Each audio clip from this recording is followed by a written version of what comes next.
1,500 barangay workers naman ang 2nd Parliamentary District ng Cotabato City na iparating na mahinaing sa BARM government. Detalye ng balita mula kay Jun Di Magutang, Aris 19. Assalamualaikum, Brother Jun. Alaikum assalam, Brother Angel.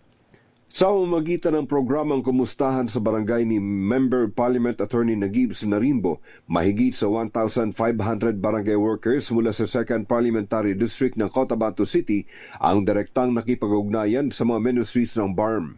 Isa-isang pinakinggan ni na MILG Minister Jordan Bayam, ganun din ni MAFAR Minister Abunawas Mon Al-Hakmas Lamama, kasama ng iba pang miyembro ng Parliament sa pangunguna ni Parliament Deputy Majority Floor Leader Attorney Nagib Sinarimbo ang iba't ibang suliranin ng mga barangay workers sa Cotabato City.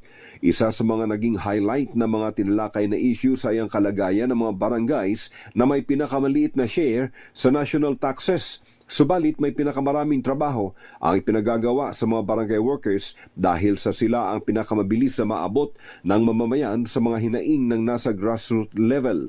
Upang mabigyang katarungan ang kalagayan ng mga barangay workers, inihayag ni MP Attorney Sinarimbo na kailangang magawaan ng batas na tutugon sa mga kinakaharap na suliranin ng mga barangay workers sa layuning mas lalo pa silang magiging epektibo sa sandaling may ganap ng batas na titingin sa mga pangailangan at kalagayan ng bawat barangay workers sa BARM region. Pinasasalamatan naman ng lahat ng dumalo si Barangay Chairman Dato Bimbo Ayunan at ang kanyang barangay workers na naging host sa nasabing aktibidad sa Barangay Mother Kalanganan, Cotabato City. Mula sa Central Mindanao, RH19, Jun Di Makutak, DCRH, una sa Pilipinas, una sa Pilipino.